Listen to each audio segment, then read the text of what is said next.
बच्चों, आज की ऑनलाइन क्लास में आपका स्वागत है। इस क्रम में आगे बढ़ते हुए हम लोग पढ़ेंगे द्विपद प्रमेय। इससे पूर्व आप लोग पढ़ चुके हैं कि द्विपद प्रमेय में किसी भी धन पूर्णांकों के लिए द्विपद प्रमेय का फॉर्मूला आप लोग पढ़ चुके हैं, x + a⁴n।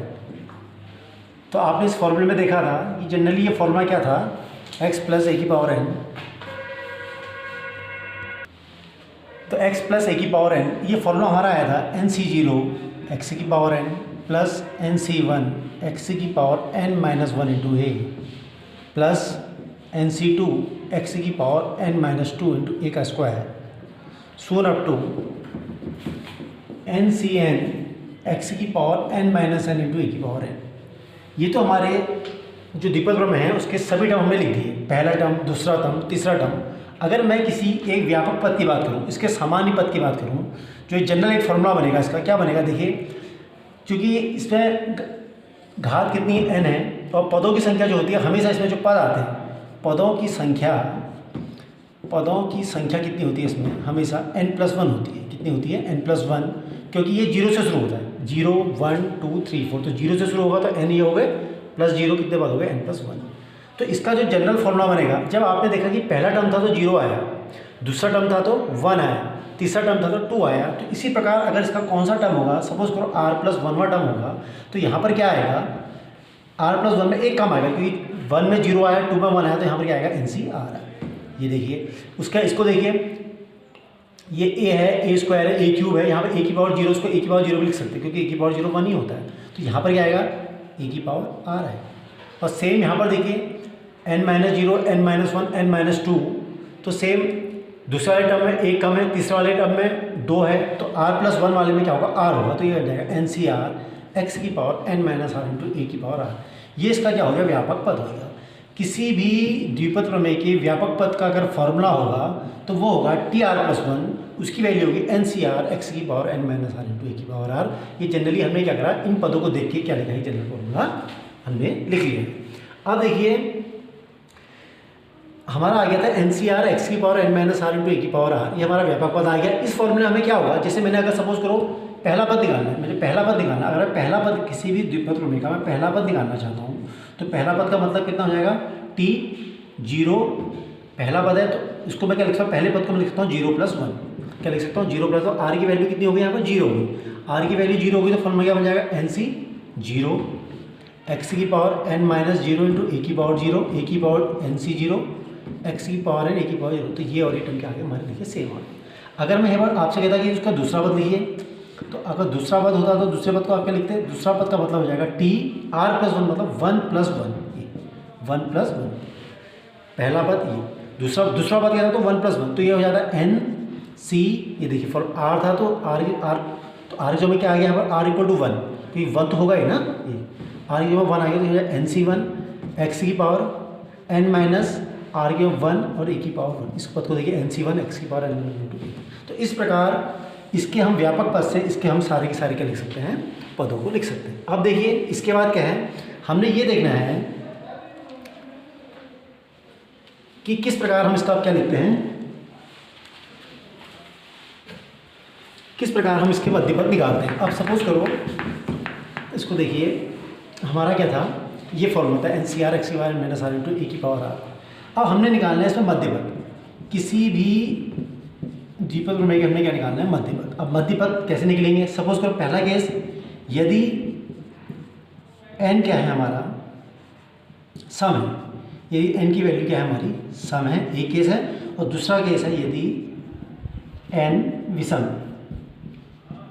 यदि n विषम है। अब हम पहला वाला केस करते हैं, यदि n क्या है? सम है। अब देखिए n अगर सम है तो इसमें पदों की संख्या कितनी होगी, हिसाब लगाइए। यदि n सम है तो पदों की संख्या कितनी हो जाएगी? पदों की संख्या तो n+1 होगी। कितनी होगी? n+1। अब जनरली इसको एग्जांपल से समझिए। मेरे पास n की वैल्यू 4 है, n की वैल्यू 4 है, तो पद कितना आएंगे? सिर्फ 5 आएंगे। 5 माना सपोज करो 5 पद होगा, 0 1 2 3 4, कितने पद आ गए? 1 2 3 4 5 पद। इसका मध्य पद कौन सा आ रहा है? देखिए 1 2 3, ये मध्य पद ये है, यहाँ से भी देखिए तो मध्य पद ये है।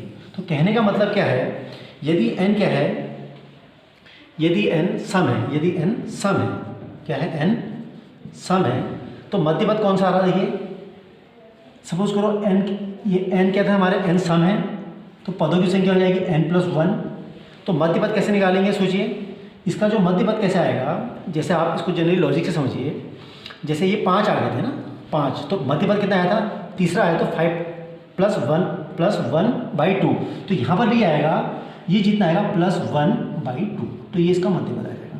तो इसको आपने सॉल्व किया तो ये कितना आ गया हमारा n+2/2, कहने का मतलब है n/2 + 1/2, ये nवां पद। तो कहने का मतलब यह है कि यदि पदों की संख्या n सम है तो मध्य पद कौन सा होगा, n/2 + 1वां पद क्या होगा, मध्य पद होगा। यदि n = 14 है तो हमारा मध्य पद कौन सा हो जाएगा, 14/2 + 1वां पद, मतलब ये हो जाएगा आपका 7 + 1वां पद क्या होगा, मध्य पद होगा। मतलब ये आ गया आपका 8वां पद हमारा क्या होगा, मध्य पद होगा।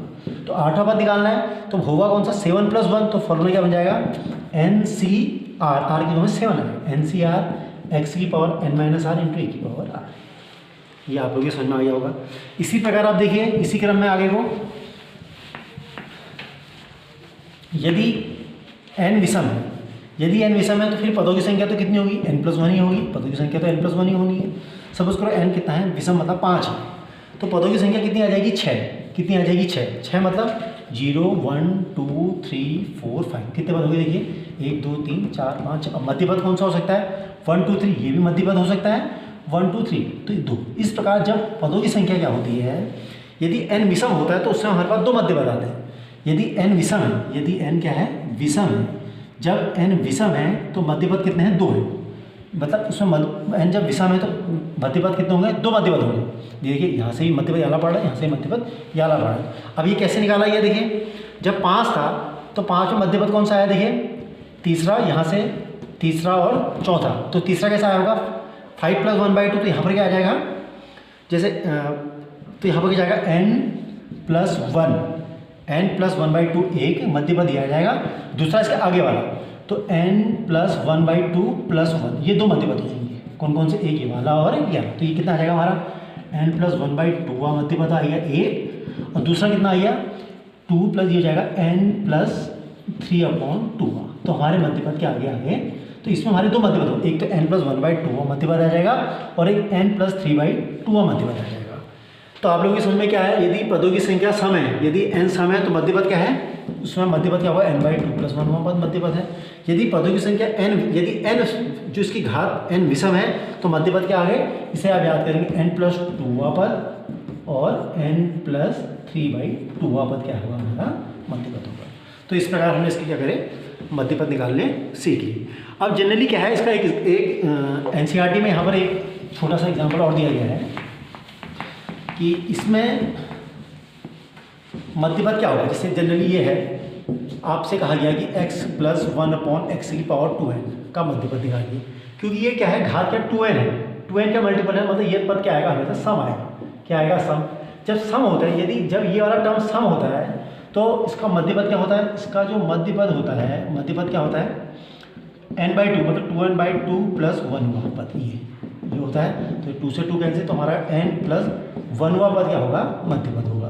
तो n+1वां पद मध्य पद होगा, तो हमारा tr+1 हो गया, ये मतलब r की जगह में क्या आ गया, n आ गया। तो इसका फॉर्मूला क्या हो जाएगा, NCR, n की जगह में 2n है, NCR, r की जगह में 2n, NCN x की पावर n - r, n कितना है 2n n - r × a की पावर, a की जगह में क्या है 1/x की पावर n। इसको सॉल्व करिए तो कितना आ गया 2nCn x की पावर n और 1/x की पावर n, ये और ये कैंसिल, तो कितना आ गया 2nCn। तो इसका मध्य पद जो होगा वो कितना आएगा, 2nCn आएगा, और ये क्या होगा, अचर होगा। अचर क्यों होगा, क्योंकि इसमें x का कोई पद ही नहीं है। तो इस प्रकार हमने क्या देखा, इस प्रकार हमने इस वीडियो में देखा कि इसका व्यापक पद किस प्रकार निकाला जाता है और उसके मध्य पद n सम और विषम होने पर उसके मध्य पद क्या क्या होते हैं।